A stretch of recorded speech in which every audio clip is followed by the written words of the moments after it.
Guys, So What Music Festival's raging on. I'm standing next to my dude, Zach Yosh, a Powerline Management and K&Z Entertainment out of Phoenix, Arizona. Zach, what's going on, man?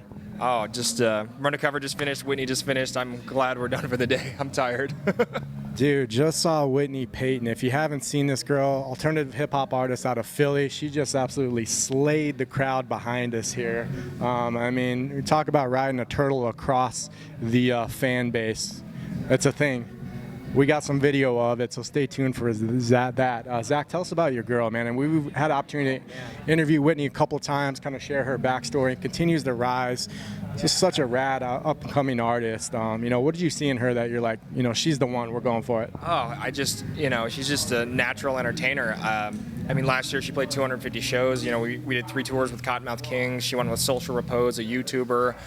From there she went out with Cut Calhoun from Strange Music. Right after that she went out with Jelly Roll and played with the country rappers and whatnot. And then she went out with Johnny Craig after that, along with spot dates with Tech Nine and Ritz. So we've been definitely keeping her busy. In January she did a 11-day run with Flaw, like a kind of a new metal band from the 90s. And it's just one of those things, like I feel like we can just put her in front of people and the whole place just erupts. So we're definitely trying now to find more of a brand so we can like fit in somewhere, or try to encompass something where we can bring more fans to her, like that is stronger for her straight up demographic. But I don't know, maybe it's just a melting pot. It's very unique, and it's something that we definitely care a lot about. So yeah, we do too, man. We really dig what you're doing, dig Whitney as an artist, and talk about your boys Run to Cover. They played a little bit earlier as well. We got an interview with them later in the day, emerging pop punk band out of AZ, doing some good things. Let's talk about your overall roster for a second at K&Z, man. I mean, Craig Mabbitt, Dead Rabbits, Kyle Borman reps Asking Alexandria. You're repping Ben Bruce of Asking Alexandria.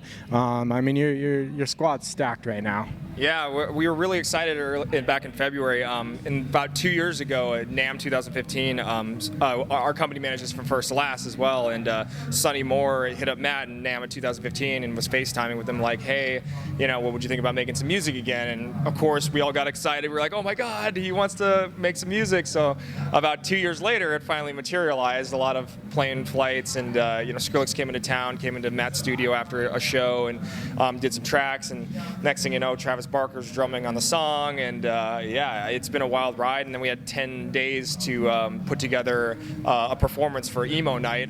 The lovely people at Emo Night LA let us do the debut show with them back. It was a secret show, and it was crazy because we brought back the original drummer, Derek, obviously Sonny Moore, and then Matt Manning came back to play bass and whatnot. So it was just really, really exciting for Matt Good and Travis to have the whole nostalgic gang back together. And I really believe there's like an electricity with those 5 that you can't replicate, with any other lineup. It's just that's just what the world wanted, and yeah, they just killed it. So there's such like a buzz building right now of that too. There's the anticipation, and when we interviewed Matt Good last year, he kind of touched on, we might get back in the studio from First to Last. And then sure enough, fast forward January, him and Skrillex, Sonny Moore are collabing. Did the show. I think it was on Sonny Moore's birthday too, if I'm not mistaken, right? It was weird. We were gonna leak the song, just give it away for free on his birthday, and the record labels weren't too stoked about that. So Sonny, as powerful as Sonny Moore is, he called Spotify and just begged the president to get it up. And within 12 hours of finalizing the mix, it was Apple Music, Spotify, iTunes, and we were all just like dumbfounded at the power behind that guy. It's a whole nother level, So yeah, and Make War is the single that Zach's talking about. Such a rad song. His hip hop artist Whitney Peyton does a killer rap cover of that track, by the way. So be sure to check that out on YouTube. Download Make War on iTunes. Support your local music. Get all the First to Last records, by the way. Be sure to check out Powerline Management. Catch a show at K&Z Entertainment. Any of the Tempe, Phoenix spots. Thanks for hanging with us, Zach.